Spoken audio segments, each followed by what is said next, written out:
Shih Tzu versus Lhasa Apso, which breed is better? Have you decided to go get a tiny dog but can't decide whether to get a Lhasa Apso or a Shih Tzu? Both of these little dogs have a lot of fans among families. The Shih Tzu and the Lhasa Apso have a long history together, and it is said that the Shih Tzu is a descendant of the Lhasa Apso, which is one of the reasons for their striking resemblance in appearance. The Lhasa Apso has a personality that is somewhat unpredictable, but the Shih Tzu is a happy-go-lucky pup, albeit a pampered one. They also have distinct exercise requirements, with the Lhasa Apso being more energetic and the Shih Tzu being more laid back. They are both attractive puppies who, if adopted into the appropriate home, would thrive and make wonderful family pets. In today's video, I will be comparing these two breeds, Shih Tzu versus Lhasa Apso, so you will see which breed is actually the best for you. Subscribe to the channel if you're interested in getting useful tips and guides about your dogs and cats that will make you be a better pet owner. Breed history. The Shih Tzu and the Lhasa Apso are ancient breeds that originated in Tibetan and Chinese territories, and their paths have been entangled throughout history. Now let's talk about the history of the Lhasa Apso.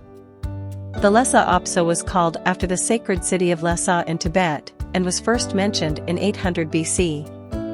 He was thought to be a sacred animal that would protect monks and their monasteries, and it was thought that when a monk died, their spirit would enter their Lhasa Apso. They were a highly guarded national secret, and they were only allowed to leave the country if the Dalai Lama granted them permission. Many Lhasa Apso pairings have been given to Chinese emperors from the late 16th century. In 1933, the 13th Dalai Lama sent America a pair of Lhasa Apsos, which became the foundation stock for practically all Lhasa Apsos in America today. The American Kennel Club, AKC, registered the first Lhasa Apso in 1935, and while they are still an uncommon breed today, they make a lovely family pet. In 2019, he is the 71st most famous dog breed in the United States. Breed history of the Shih Tzu dog. The Shih Tzu has a more enigmatic and less well-documented history than the Lhasa Apsos. The Shih Tzu is thought to have been produced by crossing a Lhasa Apso with a Pekingese, and it is uncertain if he was born in Tibet or China. Regardless of where he was born, he has appeared in several paintings and carvings throughout history, implying that he has always been a prized canine among royalty and the wealthy. The Shih Tzu was initially brought to America by breed enthusiasts in the mid-20th century, and the AKC recognized him in 1969. The Shih Tzu is a more popular breed than the Lhasa Apso, which is the 20th most popular dog breed in the United States in 2019. Shih Tzu versus Lhasa Apso temperaments. Lhasa Apso temperament. Lhasa Apsos are cheerful, playful animals who can also be a little devious at times, but in a good manner. They are extremely faithful animals who are admired for it. Despite their small size, they were developed as observant watchdogs and may be fiercely protective. They are tough dogs that are accustomed to hard and cold regions and, as a result, do not adapt well to hotter climates. They are low-energy dogs who are content to live indoors and are perfect for apartments and tiny homes without yards, as long as they get enough exercise. These dogs are fiercely devoted to their owners and get quite connected to them, and they do not tolerate being left alone for long periods of time. Shih Tzu's temperament. Shih Tzus are amiable, loyal, and loving dogs who want nothing more than to be near their owners. They've been bred and nurtured for ages with the sole purpose of providing companionship, and they excel at it. Expect them to play in the yard or take a fast walk around the neighborhood, but don't expect them to hunt or serve as an effective guard dog. They're the ideal lap dog, and because of their lengthy history of being close to humans, they're happiest when they're on their owner's lap. They dislike being alone and will have severe separation anxiety if left alone for an extended period of time. If you spend a lot of time at work, this is probably not the best option for you. They are amiable and friendly dogs who make quick friends with strangers, whether they are humans, dogs, or even cats. Your cats and other small pets will be safe with the Shih Tzu because they have a low prey drive and hunting instinct and will make friends with your cat before chasing it. Shih Tzu versus Lhasa Apso exercise and training. Lhasa Apso. Although the Lhasa Apso is generally easy to teach, it does have a strong independent and obstinate spirit that can be tough to overcome. The best approach to avoid this is to keep training sessions short and enjoyable, and to exercise your dog beforehand. These intelligent dogs have a long history of collaborating with humans. Their drive to obey their owner stems from their loyal character, and they normally respond swiftly to directions.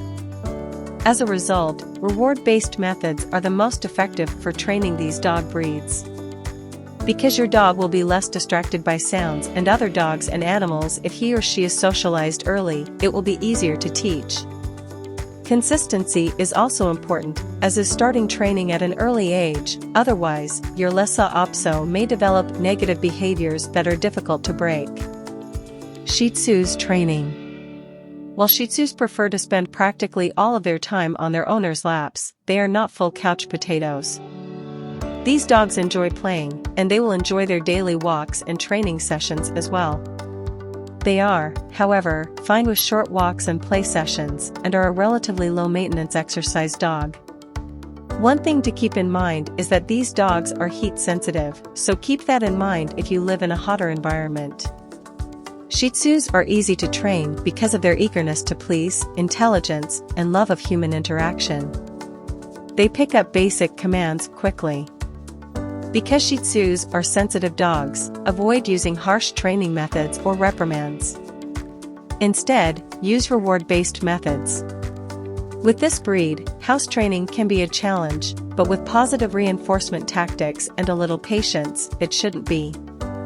Shih Tzu versus Lhasa Apso appearance. Because the Lhasa Apso and Shih Tzu look alike, don't beat yourself up if you can't spot the difference. The size difference between the two breeds is the easiest method to tell them apart.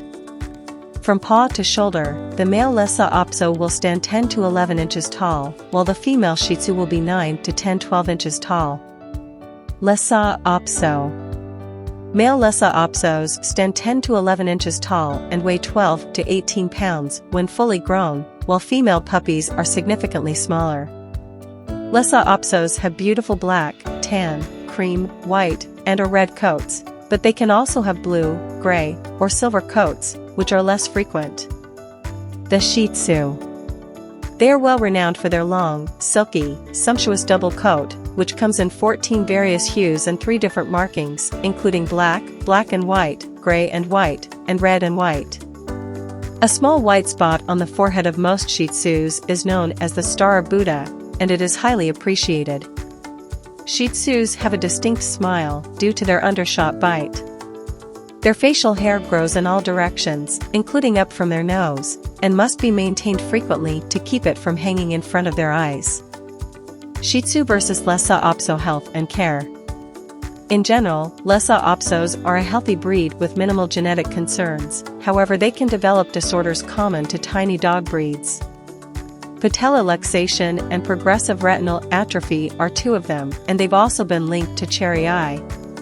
Lhasa Apsos have long, straight coats that require frequent brushing to keep knots and mats at bay. They may also require trimming on occasion, and you should introduce them to the concept of grooming at a young age to avoid future problems. Shih Tzu's health.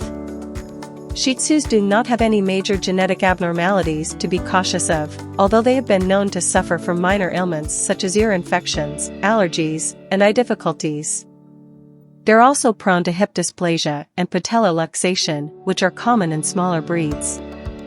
These dogs are well suited to apartment life and happy to live in confined spaces as long as they get enough exercise and are kept close to their owners. To avoid knotting and matting, brush their long coat on a daily basis, and they'll like it. Because little breeds are prone to dental problems, wash their teeth on a regular basis to reduce plaque and tartar buildup. The bottom line is both dog breeds are great pets. Shih Tzus have a strong desire for affection and attention, and they do not enjoy being alone at home, even if they are with other dogs. They form strong bonds with their owners. While Lhasa Apsos are not fans of this, they may be a better option if you are going to be gone for a long time. Shih Tzus are a fantastic alternative if you have other little pets at home because of their friendliness and low prey drive, as the Lhasa's loyalty may cause conflicts with other pets. Do you own a Shih Tzu or a Lhasa Apso? How's your pet like? Leave a comment below. Give this video a like, subscribe to the channel, and turn on the bell notification icon. Catch you on the next one.